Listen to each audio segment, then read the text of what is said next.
Wapenzi watazamaji, unajua kuna siasa ambazo sisi wa Kenya tunapigishwa na wanasiasa ambao tunawaunga mkono. Na hivi sasa ukimuondoa Wajakoya ambaye pia inasemekana kwamba amepata umaarufu sana kwa sababu ya kusema kwamba akiwa rais ile miti mingine ambayo hufanya watu wanakuwa na fikra fulani atairejesha Kenya. Sasa mimi leo hii nataka nizungumzie watu wawili ambao ni naibu wa rais Daktari William Ruto na Raila Amolo Odinga. But before I move into politics, kindly keep subscribing to our channel. We are about to reach our target 10,000. We are at 8,400 subscribers, and I believe by 15th or 16th of this month we want to reach 10,000 before 15th. You know, today is on 12th, I think so. So we want to reach 10,000 before 15th. So kindly keep subscribing and keep sharing our content. If you're watching this video and you've not subscribed, take your 2 seconds, click the subscribe button, we move together.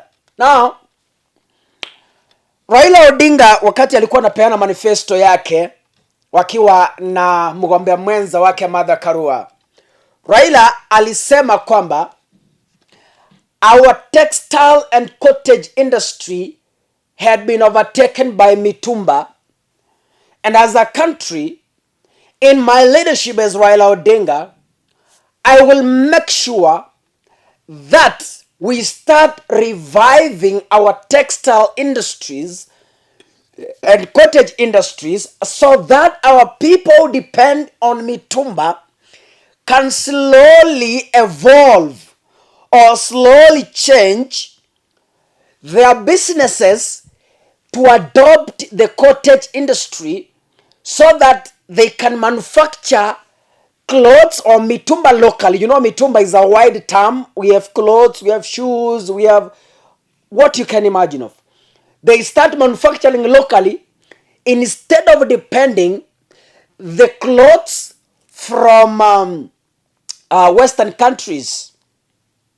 People have picked that statement. They are politicizing it. Can we listen what Raila Odinga first said when he was giving his speech during the launch of the Azimio Manifesto?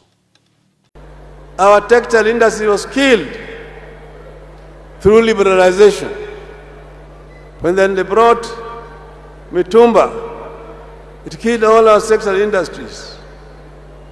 Our people are only wearing clothes coming from outside the country, which have been worn by people who are dead. We are going to go to primary production so that our people who are importing mitumba can have good product to sell here. I'm saying that we are not moving anybody out of business.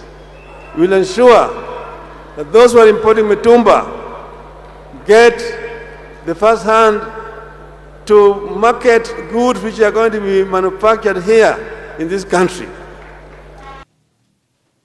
You see, that is very clear. Amesema hivyo. Lakini sasa kuna watu ambao wamekaa mahali fulani ambao tunawaelewa kwamba leo wanazungumza hili, kesho wanazungumza lile.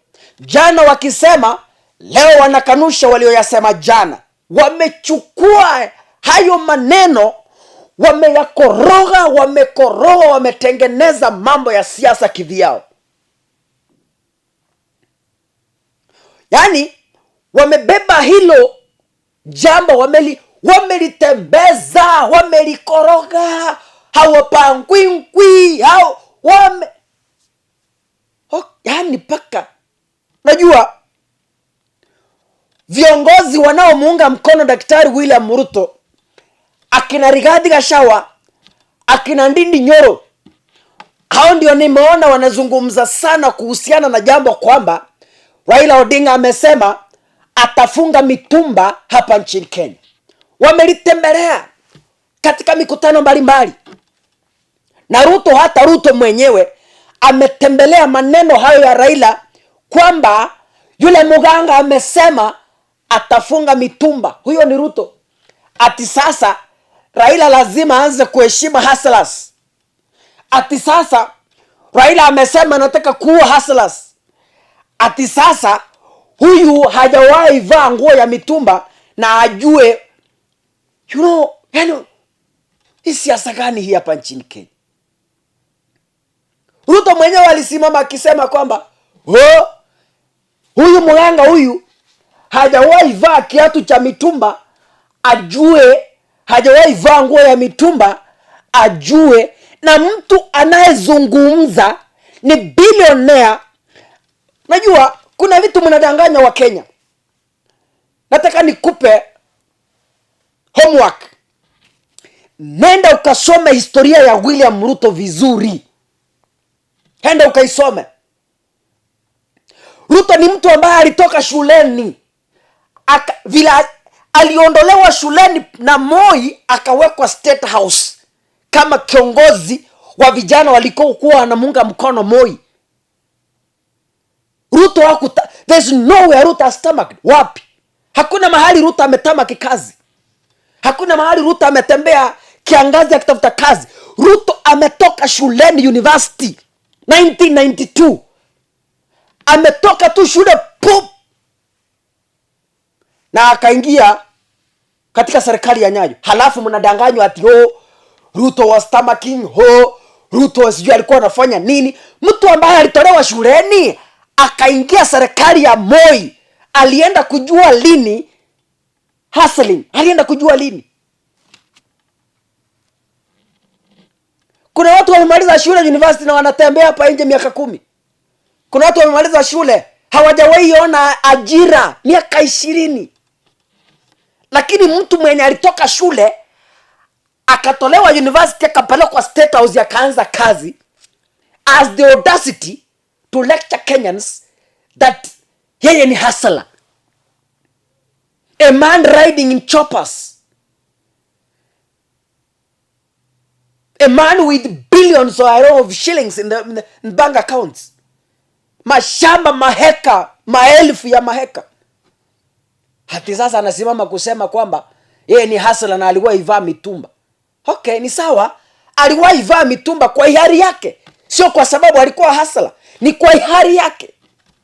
Kupenda kwake, hiari.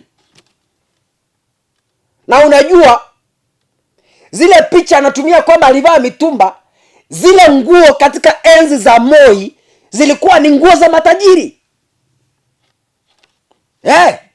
Ile trouser amebeba Biblia kwenda kanisani na ile suti. Miaka ile ya Moi zile zilikuwa ni nguo za matajiri. Alafu mnadanganywa ati alivaa mitumba. Sisi ambao watu wa miaka hii ya juzi, hawa tumezaliwa juzi tu, hawa tumezaliwa jana, sisi ndio tunaona kwamba kumbe Ruto alikuwa anavaa nguo mbaya namna hii. Kwa sababu fashion imebadilika, nguo zimebadilika, lakini nguo ambazo matajiri walikuwa wanavaa miaka ya 80 ukiziona sasa utasema ni mitumba, lakini ni nguo zilikuwa zinanunuliwa bei ghali mno. Sasa mnadanganywa. Ruto anasahau kwamba yeye mwenyewe, hebu tusikize kwanza alikuwa anasema nini kuhusiana na matamshi ya Raila Odinga kuhusiana na mitumba. Huyo ni William Ruto akizungumza katika mkutano. Huyu mtu ya kitendawili alisema ati watu ya wheelbarrow na mkokoteni ni takataka. Juzi amesema ati watu wa mtumba ati wanafanya biashara na nguo ya maiti. Mimi nataka nimwambie bwana kitendawili, please. Wewe kama ulizaliwa ukifaa suit, sisi wengine tulifaa mtumba. Lakini sisi ni wa Kenya. Kwani sijui kama tunaelewana. Tunaelewana? Nataka nimwambie bwana kitendawili, wacha kiburi na madharau my friend. Wacha kutukana wa Kenya. Wewe ulizaliwa hujawahi kutembea mguu tupu. Wewe hujapiga lami mpaka kiatu ikakatika ukitafuta kazi. Wacha madharau. Nataka niwaambie watu wafanyabiashara wadogo wadogo. Nataka niwaambie Kenya hii ni yetu sisi zote. Hakuna biashara ya mtumba mtu atafunga Kenya hii. Mimi nataka niwaambie watu wa mtumba, tutafanya kazi na nyinyi. That is William Ruto. Yaani Ruto anasahau kwamba the same week, in fact, haikuenda mbali, the same week that Raila amesema wataenda kubadilisha mitumba, walete cottage and textile industry to revive them. The same week in a rally, Ruto amesema zile viatu tunaagiza, zile nguo tunaagiza, na vile vitu tunaagiza za mitumba tutakomesha, ili watu wetu wapate kazi, wapate ajira katika textile na cottage industries. The same week Ruto alikuwa amesema. Lakini sasa amesahau hayo yote. He has forgotten. Sasa anaona Raila ndiye ameongea vibaya, na yale matamshi yeye mwenye waliyezungumza wiki hiyo. Leo niko na homa, pole. Ndio maana sauti yangu imenyongwa kidogo. Niko na homa kidogo, kwa hivyo munisamee kwa sauti. Ruto ni mtu anasema maneno leo, kesho amesahau. Aliyosema jana, leo anayakanusha.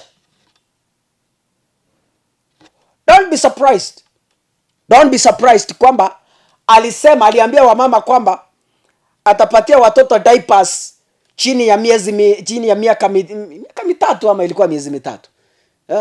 Alisema tu katika manifesto yake ya wamama. Don't be surprised kwamba atasimama katika mkutano kesho Monday akatae kwamba hakusema. Don't be surprised. Yes. Ruto alisimama akitetea serikali ya Uhuru akisema Jubilee ni serikali ina rekodi ya maendeleo. Lakini leo anasema kwamba serikali ya Jubilee imeanguka, imeacha big four agenda, iliwacha kazi walikuwa wanafanya, imeanguka kimaendeleo, imekula pesa ya serikali. Na huyu Ruto ndiye alikuwa anasimama akisema I will defend Jubilee government to the last minute. Why? Because it has a track developmental record. Lakini leo akisimama kwa mikutano anakataa. Anasema kwamba serikali ya Jubilee haijafanya chochote. Ili hali yeye ndiye amekuwa akisema mikutano, Jubilee tumeweka stima, Jubilee tumejenga barabara, Jubilee tumejenga reli, Jubilee tumepeleka watoto shule, Jubilee Jubilee Jubilee Jubilee hatupangwingwi, Jubilee. Lakini leo anasema Jubilee ni serikali ambayo imesumbua Wakenya. Jubilee ni serikali ambayo inakandamiza Wakenya. Jubilee ni serikali ambayo imekula pesa. Jubilee. Can you give us a break, young man? Oh, sorry. Hey, Paul. I withdraw that statement. You are deputy president. I don't want to disrespect you, please. Yeah, sorry. I withdraw that statement. Can you give us a break, Your Excellency, sir? Yeah, that is fine. That's good. Can you give us a break, Your Excellency, sir? Can you give us a break from all this drama? Yesterday, you said you will ban mitumba. Today you are saying mitumba hakuna mtu atawaguza. Can we listen to what William Ruto said on mitumba? Ile mambo yote tunaagiza, mambo ya viti tunaagisha, nguo tunaagiza, viatu tunaagiza, tutasimamisha. Ndio hiyo nguo na viatu na all wood products iwe manufactured katika taifa letu la Kenya, na vijana wa taifa letu la Kenya katika ile mpango ya kuzalisha mali tuweze kuondoa umaskini na tuajiri vijana wetu wote. That is what he said. You heard in another video akisema mimi nikiwa rais watu wa mitumba hakuna mtu atawauza. Lakini kwa video nyingine anasema vile tunaagiza, ile tunaagiza, tuta. What kind of drama is this? Ladies and gentlemen, as we gear up towards the August election, I want to beseech you. I don't want to make a decision for you, but elect wisely. or else we will suffer for the next 10 years. Piga kura ukifikiria kwamba ni kura ambayo itakusaidia ama ikuue kama Mkenya kwa miaka 10 ijayo. It's you to make a decision. I'm only here not even to advise you but to open up your eyes. Mimi siko hapa kukuelimisha ama kukata kauli kwa niaba yako. Mimi kazi yangu hapa ni kukufungua macho uone matapeli na waongo katika Kenya hii, so that you elect people of integrity, you elect people who are worthy that position. Mimi sikuchaguli. Wewe angalia Raila vizuri, angalia Wajakoya, angalia nini, kama unataka miadarati you know. Wewe kama unataka miadarati ndio Wajakoya yuko, mpige kura. Kama unataka uniform ya polisi badilishwe, na unajua waliosema wabadilishe. Kama unataka Safaricom company ifungwe ili hustlers wapate pesa, kama unataka upewe diapers za watoto, ni sawa, pigia ile pande nyingine. Na kama unataka kwamba vile walisema, kama unataka cottage industry, kama unataka textile industry na mengine, bas piga kura huo pande mwingine. You have a choice to make. It's upon you. It's upon you. It's upon you. Ukitaka muende na sahani kubeba, muende kukula nyama na kurudi Kisii, sawa. Unajua ambao walisema kwamba milango ya State House itafunguliwa na kazi yao ni kukaribisha watu, wanaingia ndani, wanakula nyama na viazi na maharawe, wanatoka, wanarudi kwao. Umesikia wanaosema hayo maneno? Kama hiyo ndio serikali unataka, unapanda gari kutoka Nyamira, kutoka Turkana, kutoka wapi, unaenda State House, unakula nyama, unarudi, ni sawa. Chagua hiyo.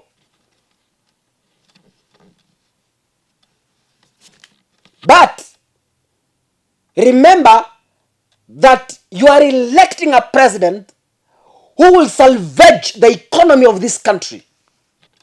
You are electing a president who will rule you for the next 5 or 10 years. Make a wise decision. Make a wise choice. Thank you, ladies and gentlemen. Thank you for watching.